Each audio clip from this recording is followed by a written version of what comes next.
All right, so today we've got an awesome video on doubles court positioning. We're going to show you where to be and when to be there and where not to be.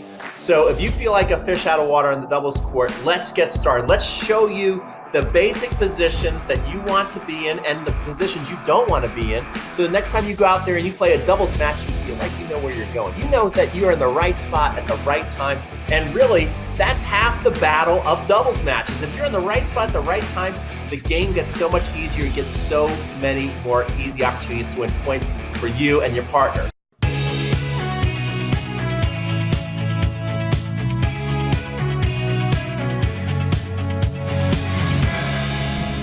So first of all, let's talk about serving. Now, if you are new to doubles, there might be a chance that if you played some singles, that you start out serving right here. That's where most singles players start out serving. Now, that's fine because if you're here, now you've got half the court to cover. But in doubles, guess what? Because we've got this extra tram line here, that's what the Aussies like to call it. Now there's more angle for the opponent to bring you off the court. So I have seen this a lot in like clinics I've done with people. We've done some doubles clinics, and they stand there, and the ball keeps going out there, especially if someone hits the ball short. So that's another tip, too. If you're playing somebody who knows this, the best play is not to try and hit a winner and blast it deep through the corner there. It's in a nice little short ball, bring them off the court. Lots of times they don't even get to the ball, and they're in a really bad position. They leave the court open. So you want to move over to serve. Now, another cool thing that this is going to do for you is when you go to hit your serve in, you're going to be able to bring your opponent off the court easier, okay? So it becomes easier to hit out wide serves when you stand further out here, and it becomes harder to hit the ball down the middle. So another thing you can do is you can experiment. Just know if you do want to stand closer to the middle, now it's easier to hit serves up the middle, but then you are giving up some angles. So you just want to be aware of that before you serve. So you don't always just have to stand out here when you serve, but it is going to be the easiest as far as court coverage. All right, now if you are returning, when they go to return, they're more standing where the singles line and the baseline meet each other.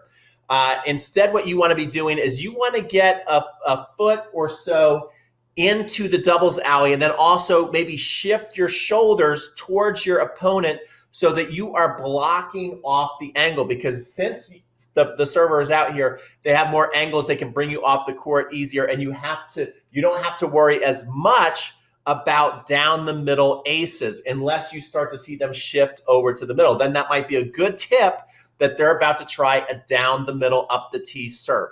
So be very aware of that as you are playing your doubles. Another thing that I find in doubles that you want to be careful about, especially if you are playing a serve and volley team. In singles, I think it's easier to kind of return like Rafael Nadal. You can stand way back towards the fence and hit a high, heavy ball, and you're playing against another baseliner. You're not really getting hurt by that.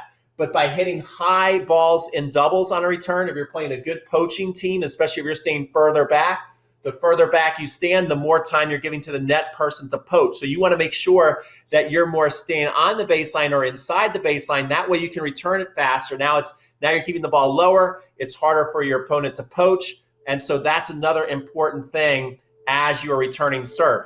Okay, now let's move to the serving partner's position. So your partner is serving. Where should you be? Now, one of the things that I see all the time is people are worried. They don't want to let their partner down, so they start to stand almost in the doubles alley, and they think, well, if I'm not getting passed down the line, then I'm doing my job. You're not doing your job. Your job at the net when your partner is serving is to make that returner think about you every time they hit a return. So if you're to stand there like a statue near the tram lines here, near the doubles alley, you are not doing your job. Even if they're not coming at you, now they're most likely making a very high percentage of returns, putting a lot of pressure on your serving partners. They have to make a lot of shots. Maybe they have to make a lot of tough low volleys. And you're thinking, well, my partner has missed another volley. Well, that's not necessarily their fault. Sometimes it's your fault by not being active enough. You always want to be moving, dancing around at the net, and you want to be standing more center box, more in the center. So all you want to do, this is a test you can do. You should be able to take one step over and one step across and be on that net strap, even a little across the net strap, so that you can easily poach. If you get passed down the line, sometimes that is okay. That is okay. So don't worry about that. I mean, you have to be smart. You have to be aware of what are you doing. If you're getting passed too often down the line, you do have to be noticing some trends. Why is this happening to you? Okay, the next position that we're going to focus on is now we're going to focus on you being the returner's partner. So many people think that their number one job is that as the partner that they've got to be in a great position somewhere like right here to call the lines. Now, sure, you can call the lines, that's fine, but that's not your number one job. Your number one job is to be able to defend the serving partner if they decide to poach.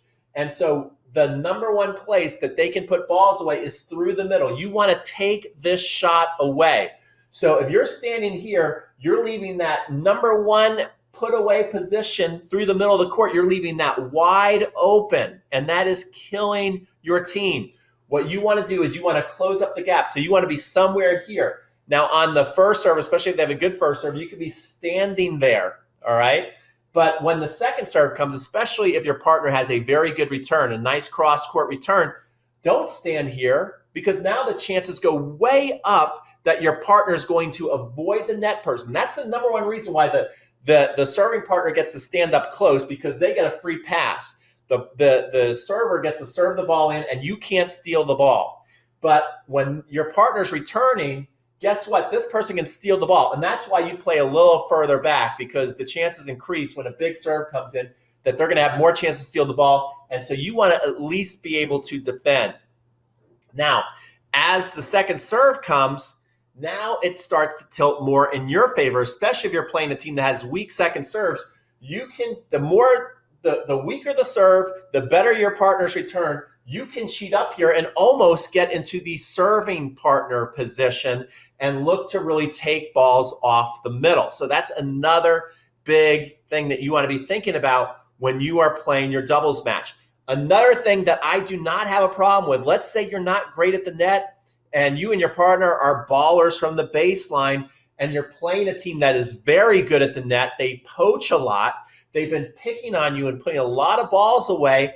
I have no problem with having two players back. In fact, I like the idea of you getting a little off the baseline and then withstanding their first couple blows, maybe even throwing up some lobs. If you're playing a team that's really good offensively, I think the best way to take the air out of their sails is to lob the ball over the poacher so that they stop trying to poach. They stop trying to poach, and now you're giving them tough overheads in right here in no man's land area. You know, unless they're like a really strong 4-5, 5-0 player, they're below that level. The chances are very good that they do not have a killer overhead. So this is the best way to kind of take the offense away off of a team. So these are the great things that you want to be doing. So when you go out there and you play your doubles match, that you are in the correct position, the right place at the right time. So just take this basic chart and use that. Also, if you want to get to the next level in your doubles game, in your singles game, and anything you can think of, I actually have a free training series that I'm going to be giving you right now. So watch this preview, sign up, and I'll see you inside the training. Comment below. Let me know, what do you think of all these positions, and what are some of your favorite positions that you like to use when you are playing a match? And I'm going to leave you with one bonus tip that you've probably never heard of. It's a little unorthodox, and you can try this. Now, would this work on the tour against the Bryan brothers? It probably wouldn't. But if you're playing 3-5, 4-0 tennis, it probably will. So let's say that you actually are, your team is getting killed at the net. Your partner is having a really, really tough time. Let's say they have a really bad backhand, but they have a really good forehand. Let's say that they are a right-hander and that they are serving into the ad court. So imagine it's the right-hander serving in the ad court. This is unorthodox. It will totally trip your opponents up. What you can do is you can have your partner stand here right next to the singles alley. You can stand right here, right beside them on the ad side. And then when they serve, they can just move over here and start to hit forehands. Oh my gosh. And then you're both playing back. It's totally unorthodox, but remember, you're not great at volleying. Your partner's not great at volleying, but you're pretty good at the baseline. Your partner has a really nice forehand. Let's say, and you can even stand, let's say you have a really good, you can even stand over here more and hit inside out forehands, or you can hit backhands. You can do pretty much whatever you want so that they're not getting picked on. So this is a great play. And it forces them to really think and then maybe force a down the line return, which a lot of people miss those. So that's a bonus tip for you. A lot of people are not going to talk about that, but trust me, it works. And now you know the basics of where to be, when to be, and so you can go out there and win your next doubles match. And by the way, here is the free training series I promised you. So make sure you sign up. Don't forget to like, comment, and subscribe. Hey guys, Pete from Crunch Time Coaching. Today we've got a really cool lesson for you. We're going to teach you the super spinner boomerang drop shot. Okay guys, I got to be honest with you. Learning the super spinner boomerang drop shot is not going to get your game to the next level in the next 12 months. And my job as your tennis coach is to help you consistently get better, see the progress, grow in your tennis game. So what we're going to do today is a little different. We're going to put down the racket, we're going to put down the balls, we're going to leave the tennis court, and we're going to head on over to my house, and I'm going to show you exactly step by step the pitfalls to avoid and what you really need to be doing over the next 12 months if you want to see your game go up to the next level. So come on, let's go.